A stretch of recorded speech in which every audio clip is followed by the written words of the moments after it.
بسم الله الرحمن الرحيم كافها يا عين صاد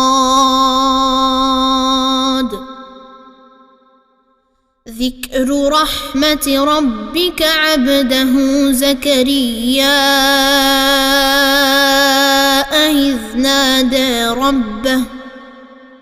إذ نادى ربه نداء خفيا قال رب إني وهن العظم مني واشتعل الرأس شيبا ولم أكن بدعائك رب شقيا وإني خفت الموالي من ورائي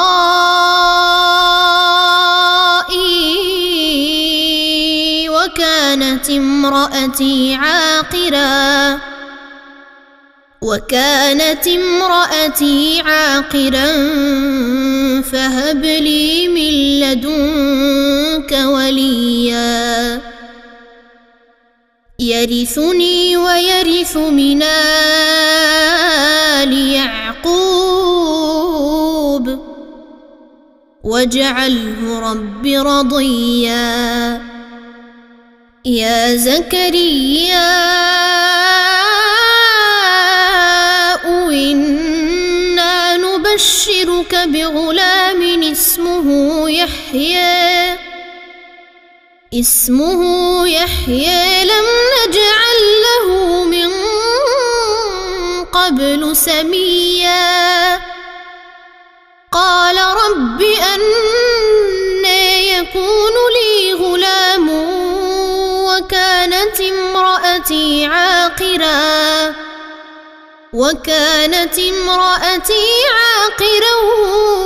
وقد بلغت من الكبر عتيا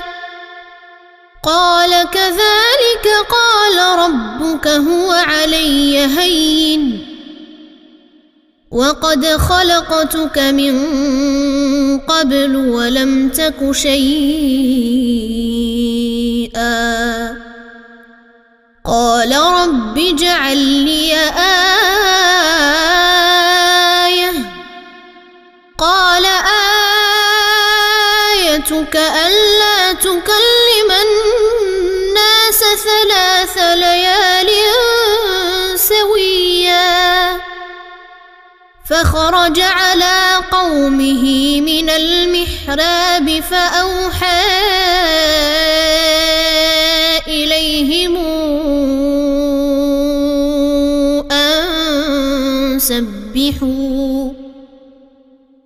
أن سبحوا بكرة وعشيا يا يحيى خذ الكتاب بقوة وآتيناه الحكم صبيا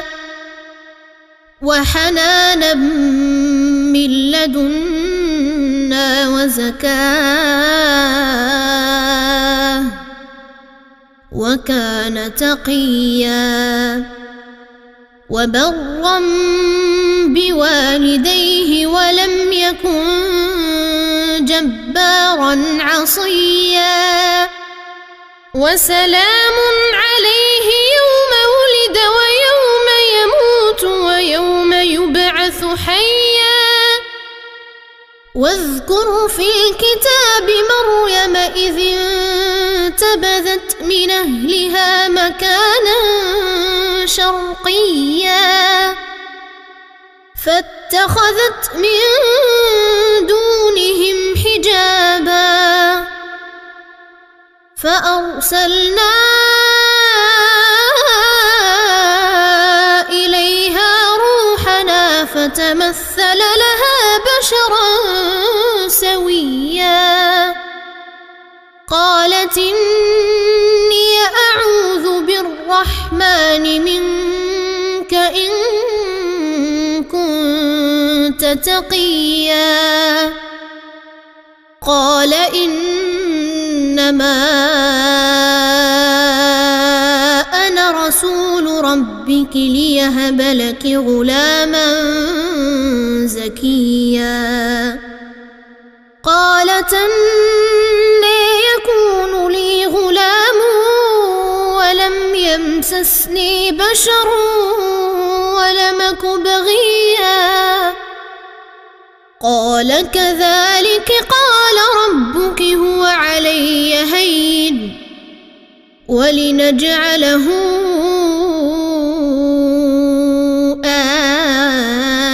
آية للناس ورحمة منا وكان أمرا مقضيا فحملته فانتبذت به مكانا قصيا فأجاءها المخاض إلى جذع النخلة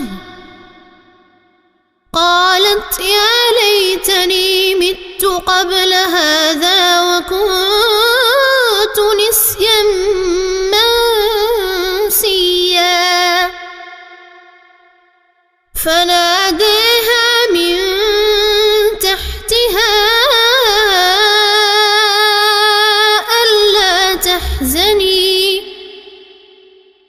ألا تحزني قد جعل ربك تحتك سريا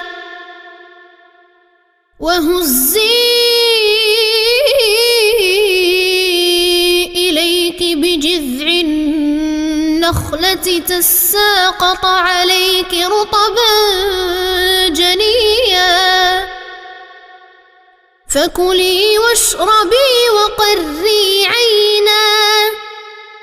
فإما ترين من البشر أحدا فقولي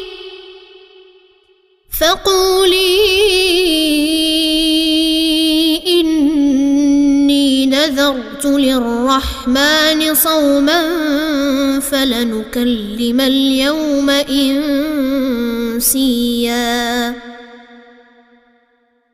فأتت به قومها تحمله قالوا يا مريم لقد جئت شيئا فريا يا أخت هارون ما كان أبوك امرأ سوء وما كانت أمك بغيا فأشارت إليه قالوا كيف نكلم من كان في المهد صبيا قال إني عبد الله آتاني الكتاب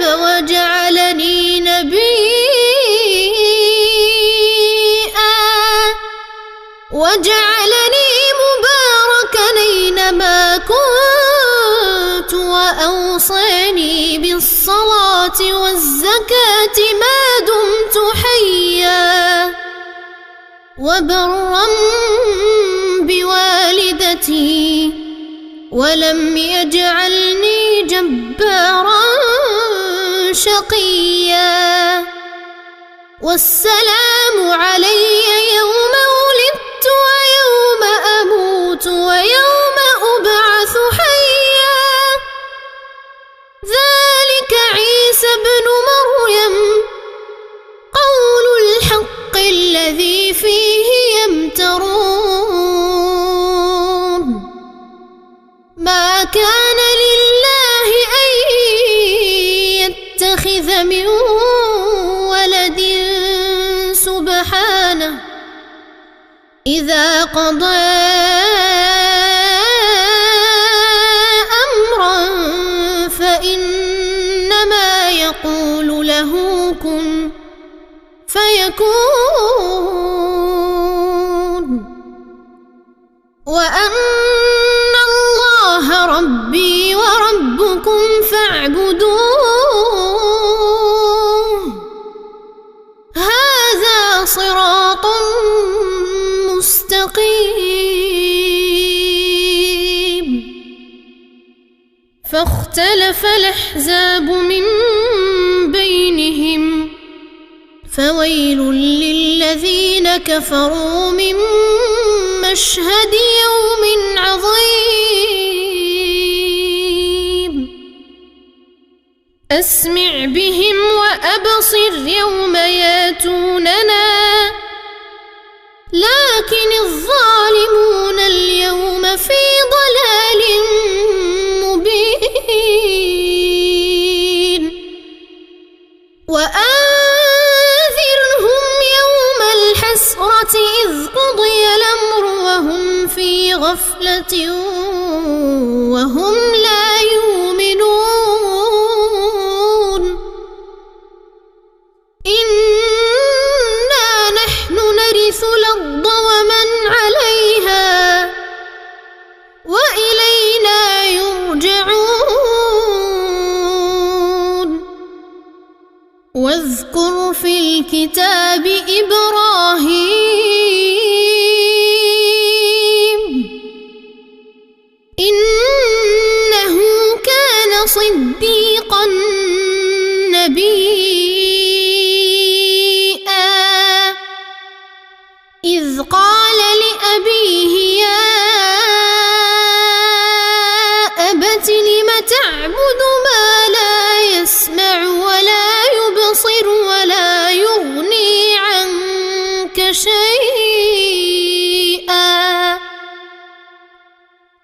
يا أبت إني قد جاءني من العلم ما لم ياتك فاتبعني أهدك صراطا سويا يا أبت لا تعبد الشيطان إن الشيطان كان للرحمن عصيا يا أبت إني أخاف أن يمسك عذاب من الرحمن أن يمسك عذاب من الرحمن فتكون للشيطان وليا قال أراغب أنت عن آلهتي يا إبراهيم لئن لم تنته لأرجمنك واهجرني مليا قال سلام عليك سأستغفر لك ربي إنه كان بي حفيا وأعتزلكم وما تدعون من دون الله وأدعو ربي عسى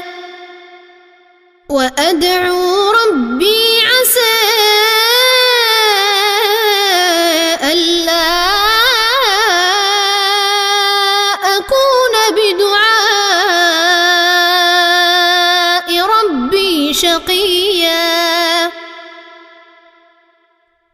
فلما اعتزلهم وما يعبدون من دون الله وهبنا له إسحاق ويعقوب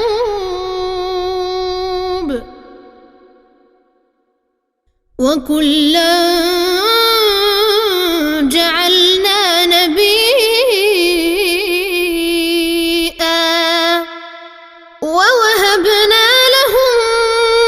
من رحمتنا وجعلنا لهم لسان صدق عليا واذكر في الكتاب موسى إنه كان مخلصا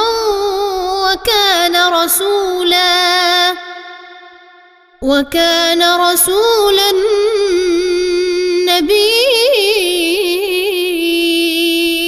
نبيا وناديناه من جانب الطور الأيمن وقربناه نجيا ووهبنا له من رحمتنا أخاه هارون نبيا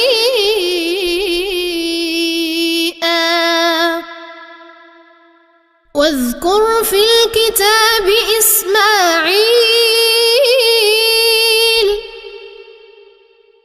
إنه كان صادق الوعد وكان رسولا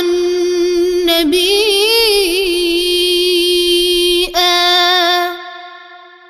وكان يأمر أهله بالصلاة والزكاة وكان عند ربه مرضيا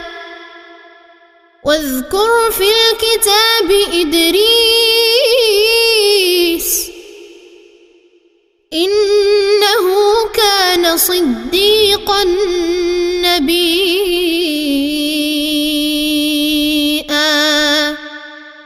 ورفعناه مكانا عليا أولئك الذين أنعم الله عليهم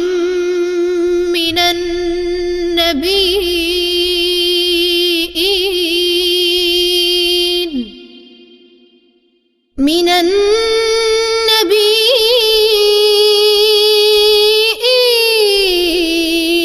من ذرية آدم وممن حملنا مع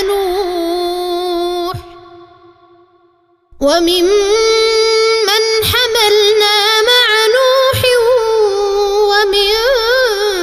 ذرية إبراهيم وإسرائيل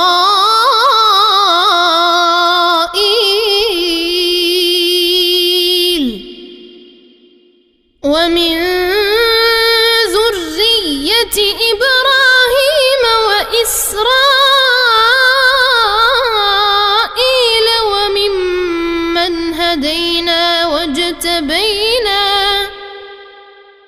إذا تتلى عليهم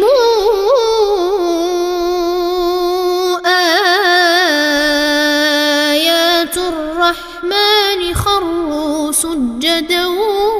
وبكيا فخلف من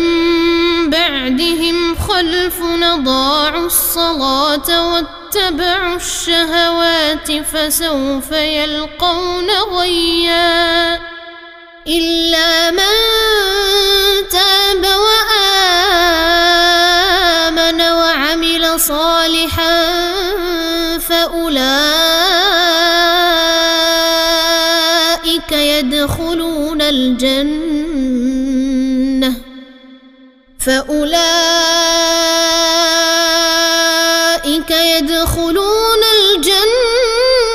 ولا يظلمون شيئا جنات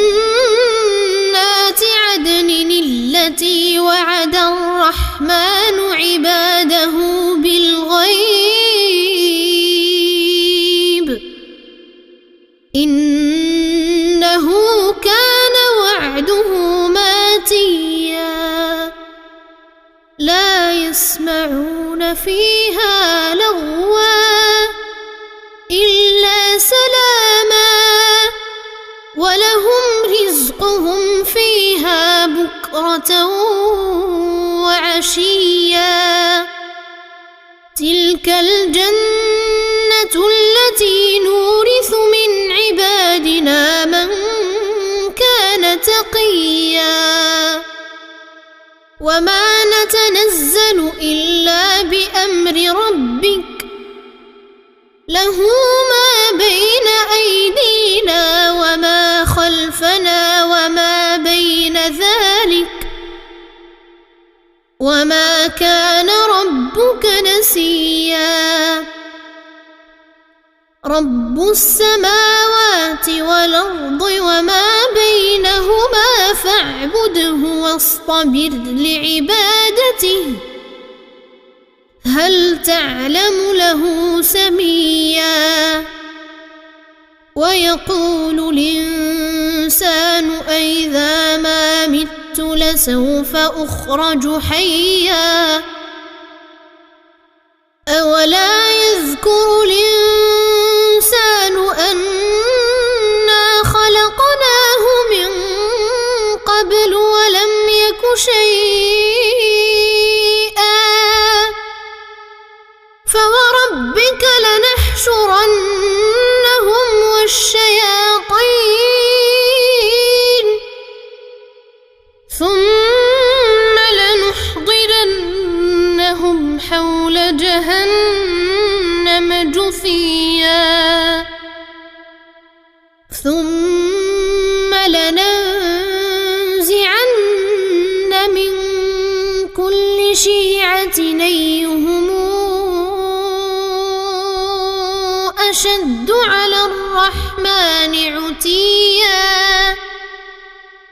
ثم لنحن أعلم بالذين هم أولى بها صليا وإن منكم إلا واردها كان على ربك حتما مقضيا ثم ننجي الذين اتقوا ونذر الظالمين فيها جثيا وإذا تتلى عليهم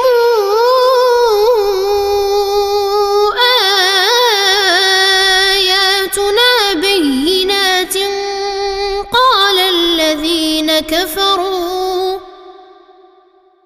قال الذين كفروا للذين آمنوا أي الفريقين خير مقاما وأحسن نديا وكما أهلكنا قبلهم من قرن هم أحسن أثاثا ورئيا قل من كان في الضلالة فليمدد له الرحمن مدا حتى إذا رأوا ما يوعدون إما العذاب وإما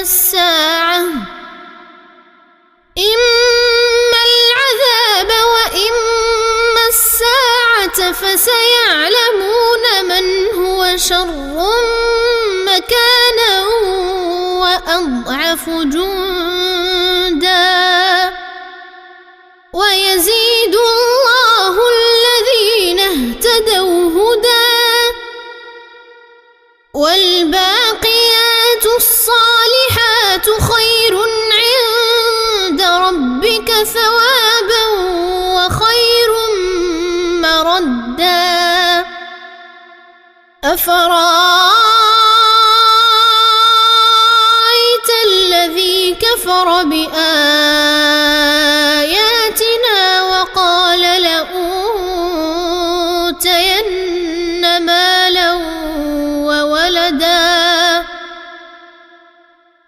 أطلع الغيب أم اتخذ عند الرحمن عهدا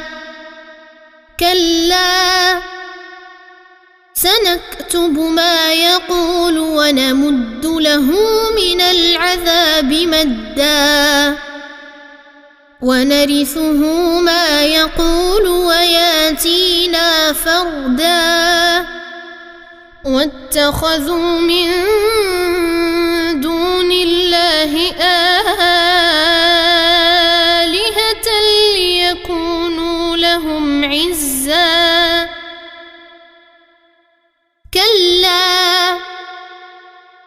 سيكفرون بعبادتهم ويكونون عليهم ضدا ألم تر أنا أرسلنا الشياطين على الكافرين تؤزهم أزا فلا تعجل عليهم إنما نعد لهم عدا يوم نحشر المتقين إلى الرحمن وفدا ونسوق المجرمين إلى جهنم وردا لا يملكون الشفاعة إلا من اتخذ عند الرحمن عهدا وقالوا اتخذ الرحمن ولدا لقد جئتم شيئا إدا يكاد السماوات يتفطرن منه وتنشق الأرض وتخر الجبال هدا أن دعوا للرحمن ولدا وما ينبغي للرحمن أن يتخذ ولدا إن كل من في السماوات والأرض إلا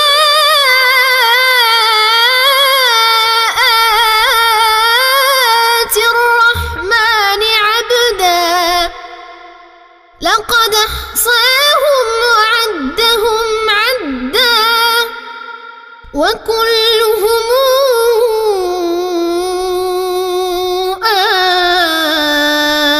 آتيه يوم القيامة فردا إن الذين آمنوا وعملوا الصالحات سيجعل لهم الرحمن ودا فإنما يسرناه بلسانك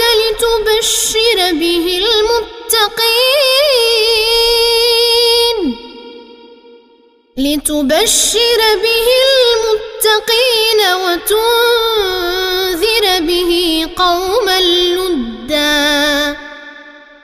وكما أهلكنا قبلهم من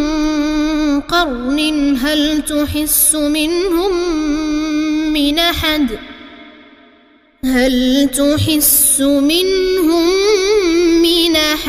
أو تسمع لهم ركزا بسم الله الرحمن الرحيم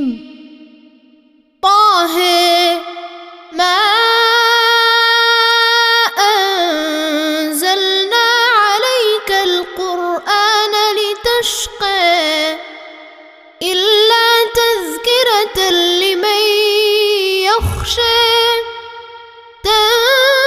تنزيلا ممن خلق الأرض والسماوات العلى الرحمن على العرش استوى له ما في السماوات وما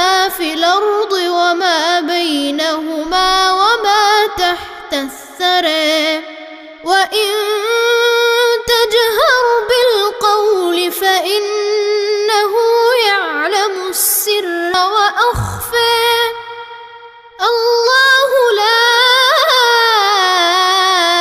إله إلا هو له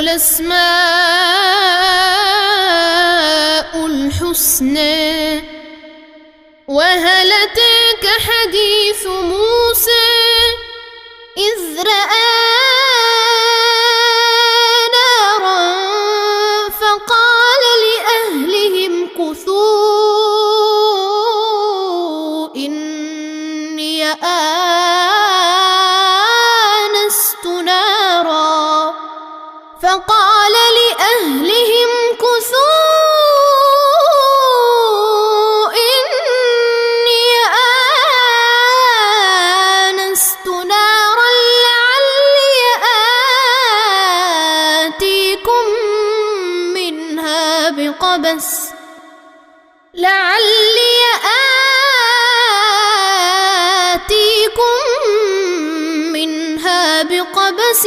وجد على النار هدى فلما أتاها نودي يا موسى إني أنا ربك فاخلع نعليك إنك بالوادي المقدس طوى وأنا اخترتك فاستمع لما يوحى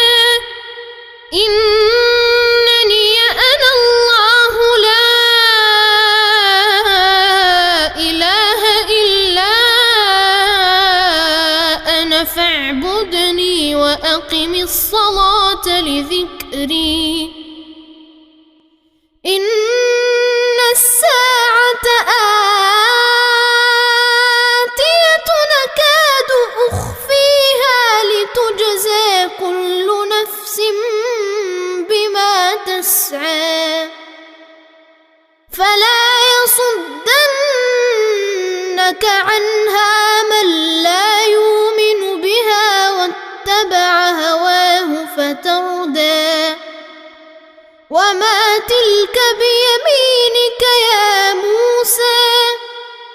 قال هي عصاي أتوكأ عليها وأهش بها على غنمي ولي فيها مآرب أخرى قال ألقها يا موسى فألقاها فإذا هي حية تسعى قال خذها ولا تخف سنعيدها سيرتها الأولى واضمم يدك إلى جناحك تخرج بيضاء من غير سوء آية أخرى لنريك من آياتنا الكبرى اذهب إلى فرعون إنه طغى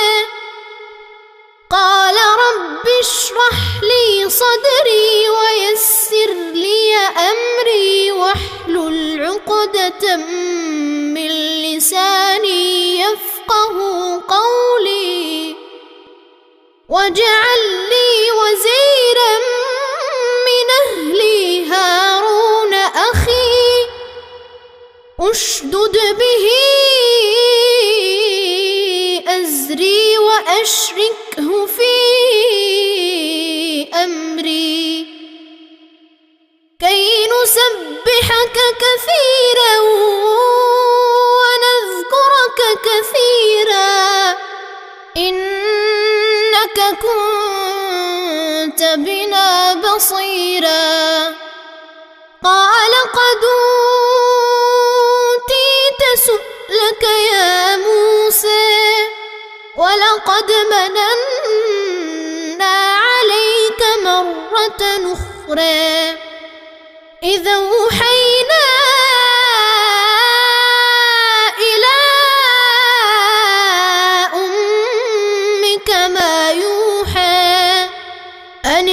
فاقذفيه في التابوت فاقذفيه في اليم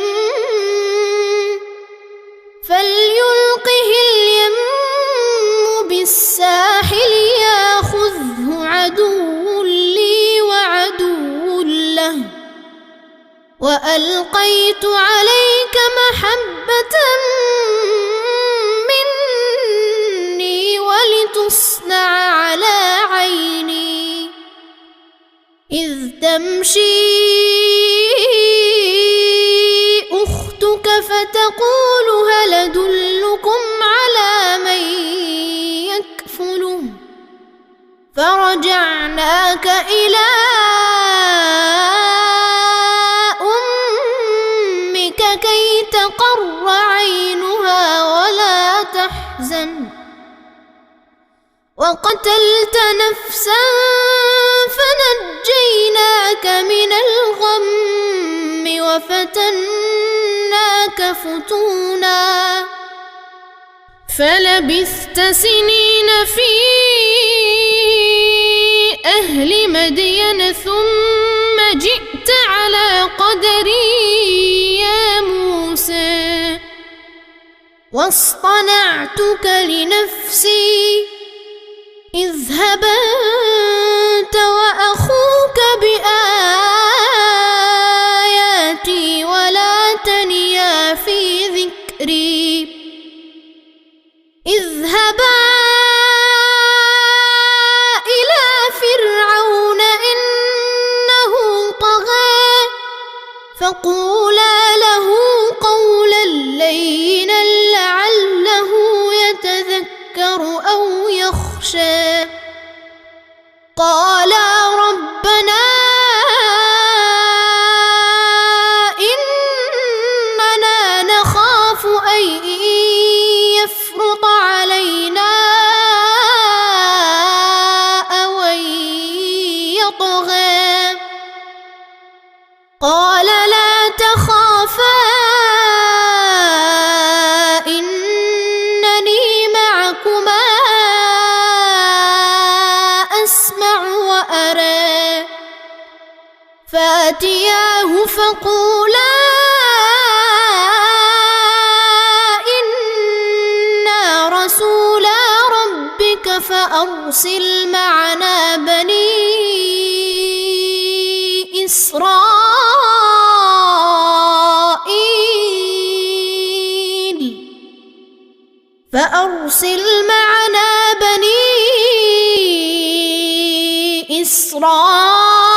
إسرائيل ولا تعذبهم قد جئناك بآية من ربك والسلام على من اتبع الهدى إنا قد أوحي إلينا أن العذاب على من كذب وتولى قال فمن ربكما يا موسى قال ربنا الذي أعطى كل شيء خلقه ثم هدى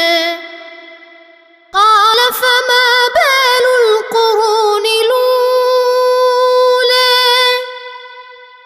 قال علمها عند ربي في كتاب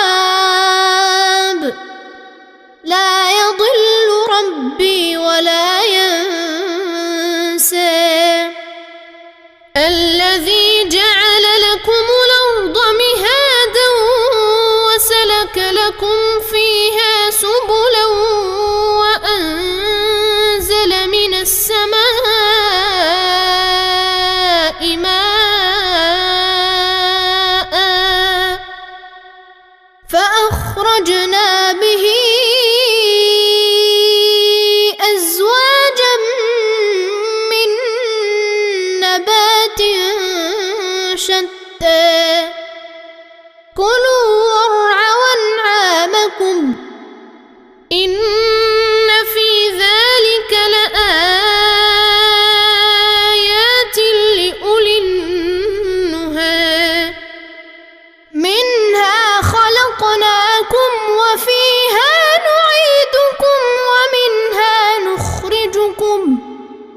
ومنها نخرجكم تارة أخرى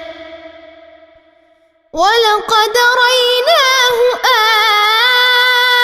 آياتنا كلها فكذب وأبى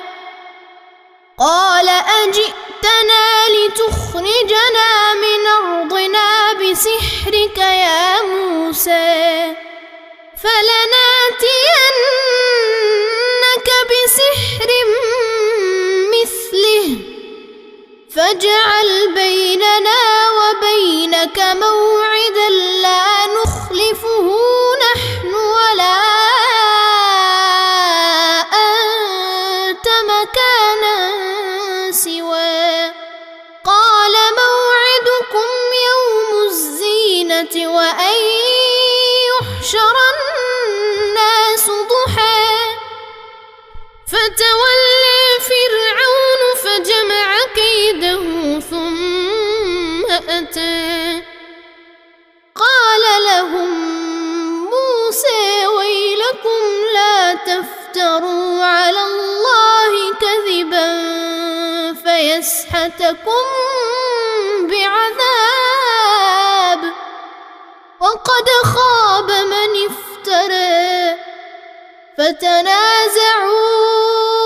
فتنازعوا أمرهم بينهم وأسروا النجوى قالوا إن هذان لساحران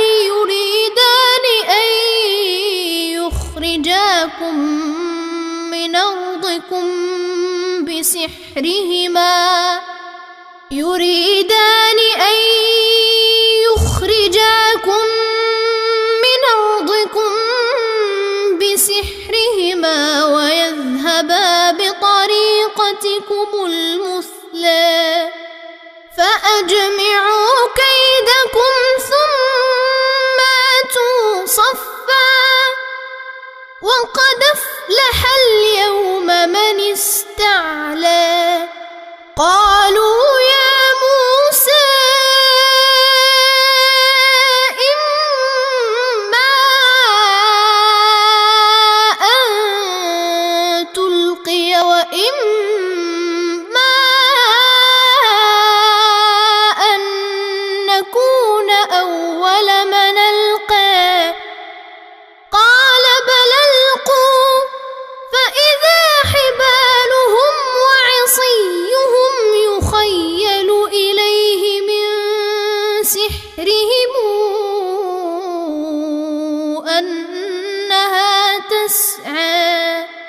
فأوجس في نفسه خيفة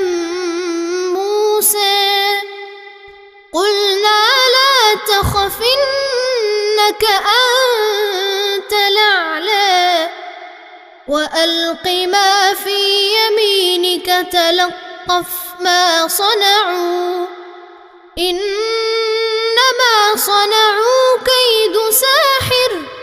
ولا يفلح الساحر حيث أتى فألقي السحرة سجدا قالوا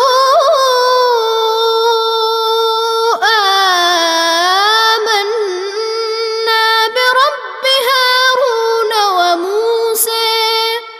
قال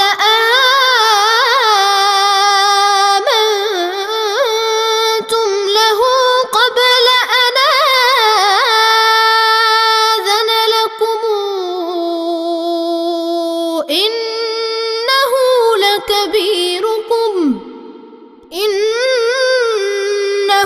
لكبيركم الذي علمكم السحر فلأقطعن أيديكم وأرجلكم من خلاف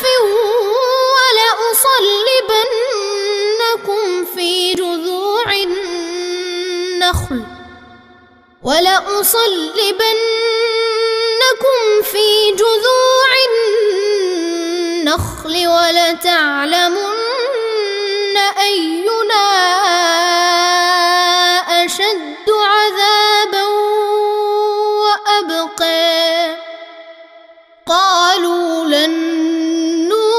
لنجزيك على ما جاءنا من البينات والذي فطرنا فاقض ما أنت قاض إنما تقضي هذه الحياة الدنيا إنا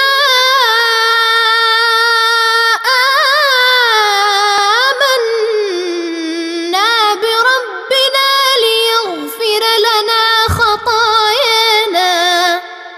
ليغفر لنا خطايانا وما أكرهتنا عليه من السحر والله خير وأبقى إنه من يات ربه مجرما فإن له جهنم لا يموت فيها ولا يحيا ومن ياته مؤمنا قد عمل الصالحات فأولئك لهم الدرجات العلى جنات عدن تجري من تحتها الأنهار خالدين فيها وذلك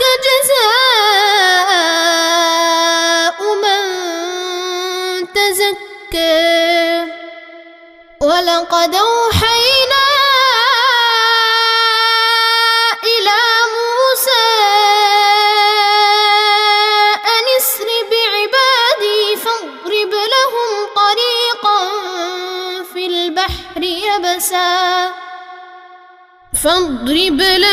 طريقا في البحر يبسا لا تخاف دركا ولا تخشى فأتبعهم فرعون بجنوده فغشيهم من اليم ما غشيهم وأضل فرعون قومه وما هدى يا بني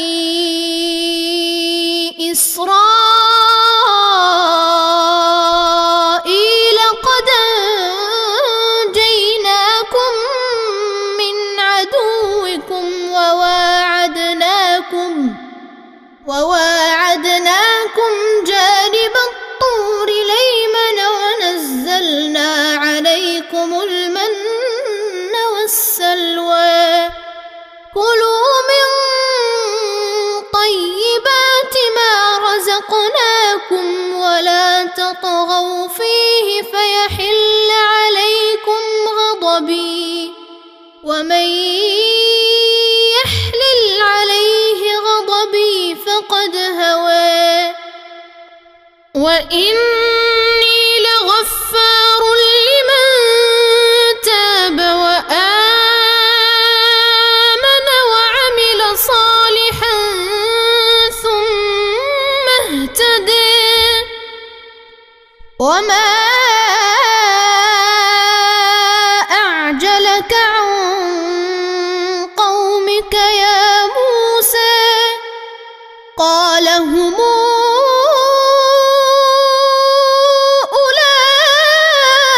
أولئك على أثري وعجلت إليك رب لترضى قال فإنا قد فتنا قومك من بعدك وأضلهم السامري فرجع موسى إلى قومه غضبان أسفا قال يا قوم ألم يعدكم ربكم وعدا حسنا أفطال عليكم العهد أم أردتم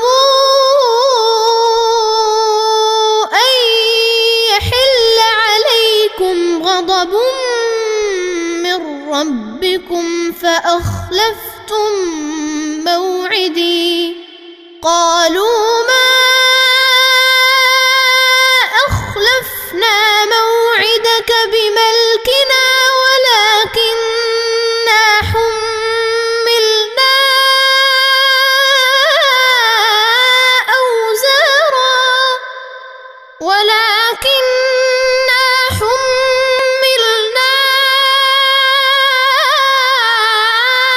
أوزارا من زينة القوم فقذفناها فكذلك ألقى السامري فأخرج لهم عجلا جسدا له خوار فقالوا هذا إلهكم وإله موسى فنسي أفلا يرون ألا يرجع إليهم قولا ولا يملك لهم ضرا ولا نفعا ولقد قال لهم هارون من قبل يا قوم إنما فتنتم به وإن ربكم الرحمن فاتبعوني وأطيعوا أمري قالوا لن نبرح عليه عاكفين حتى يرجع إلينا موسى قال يا هارون ما منعك إذ رأيتهم ضلوا ألا تتبعني أفعصيت أمري قال يا ابن أم لا تأخذ بلحيتي ولا برأسي إني خشيت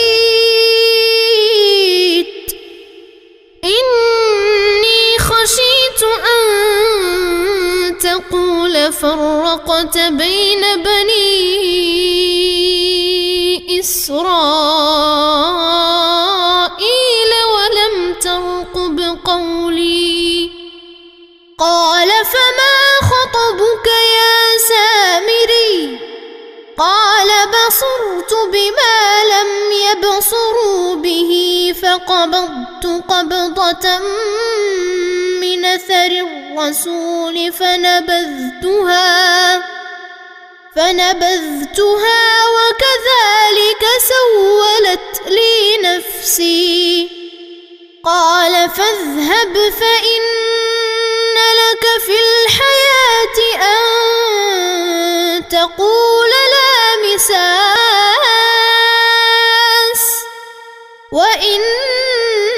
لك موعدا لن تخلفه وانظر إلى إلهك الذي ظلت عليه عاكفا لنحرقنه ثم لننسفنه في اليم نسفا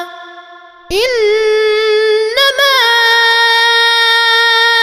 إلهكم الله الذي لا إله إلا هو وسع كل شيء علما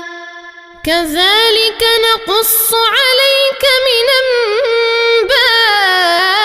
أنباء ما قد سبق وقد آتيناك من لدنا ذكرا من أعرض عنه فإنه يحمل يوم القيامة وزرا خالدين فيه وساء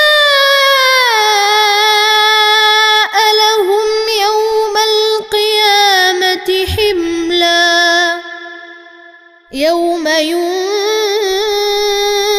في الصور ونحشر المجرمين يومئذ زرقا يتخافتون بينهم إن لبثتم إلا عشرا نحن أعلم بما يقولون إذ يقول أمثلهم طريقة إن لبثتم إلا يوما ويسألونك عن الجبال فقل ينسفها ربي نسفا فيذرها قاعا صفصفا لا ترى فيها عوجا ولا أمتا يومئذ يتبعون الداعي لا عوج له وخشعت الأصوات للرحمن فلا تسمع إلا همسا يومئذ لا تنفع الشفاعة إلا من أذن له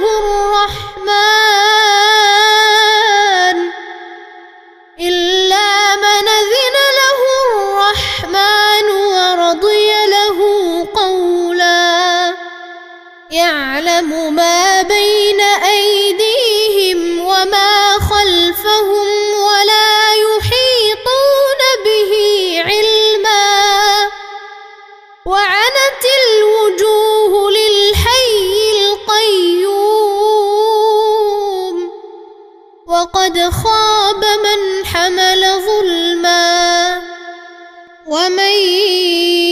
يعمل من الصالحات وهو مؤمن فلا يخاف ظلما ولا هضما وكذلك أنزلناه قرآنا عربيا وصرفنا فيه من الوعيد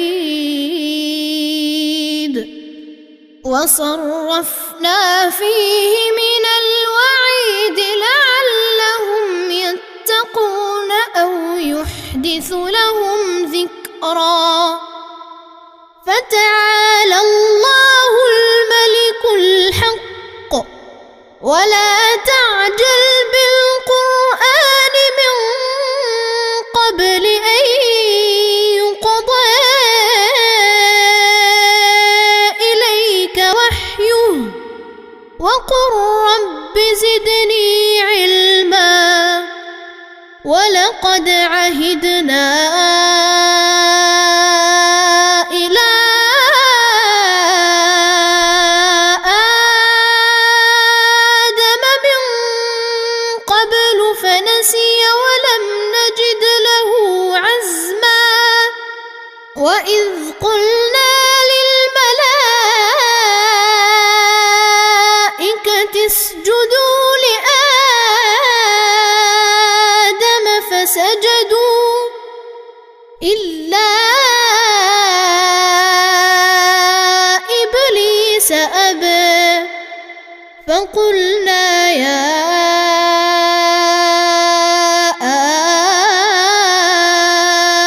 آدم إن هذا عدو لك ولزوجك فلا يخرجنكما من الجنة فتشقى إن لك ألا تجوع فيها ولا تعرى وإنك لا تظمأ فيها ولا تضحى فوسوس إليه الشيطان قال يا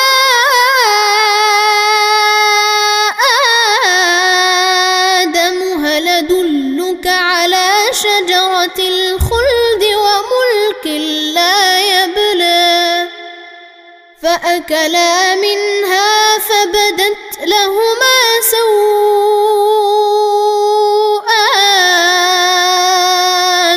سوءاتهما وطفقا يخصفان عليهما من ورق الجنة وعصى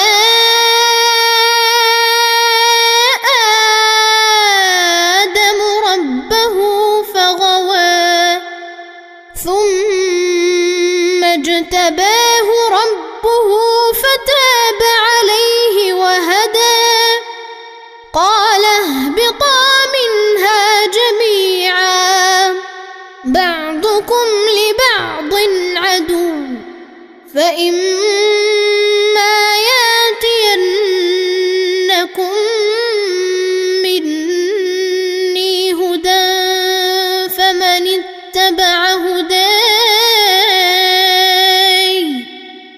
فمن اتبع هداي فلا يضل ولا يشقى ومن أعرض عن ذكري فإن له معيشة ضنكا ونحشره يوم القيامة أعمى قال رب لم حشرتني أعمى وقد كنت بصيرا قال كذلك أتتك آياتنا فنسيتها وكذلك اليوم تنسى وكذلك نجزي من أسرف ولم يؤمن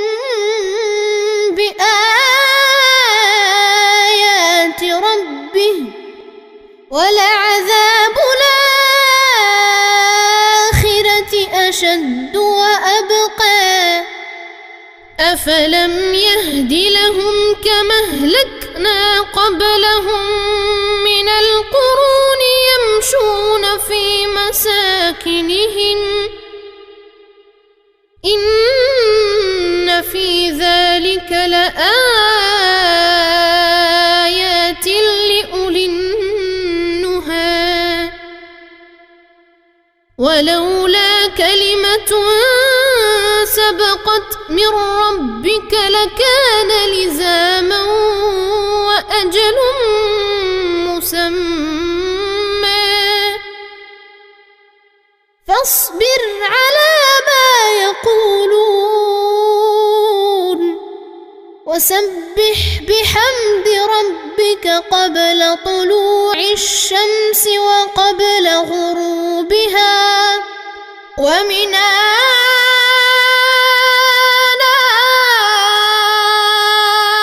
الليل فسبح وأطراف النهار لعلك ترضى ولا تمدن عينيك إلى ما متعنا به أزواجا منهم زهرة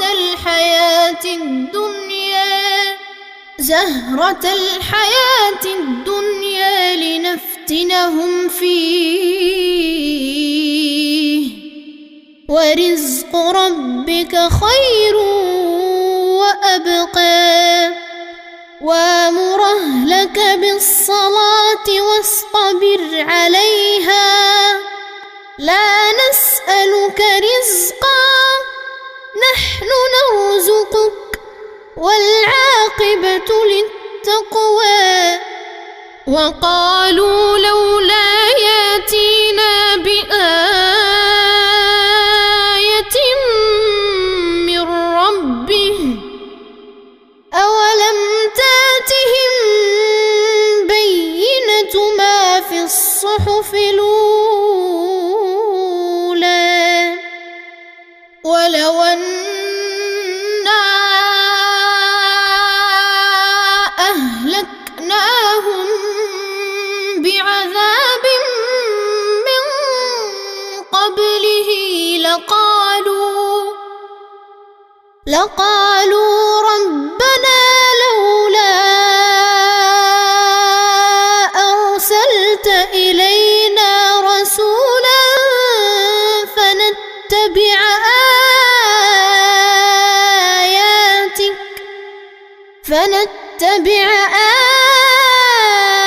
آياتك من قبل أن نذل ونخزى قل كل متربص فتربصوا فستعلمون من أصحاب الصراط السوي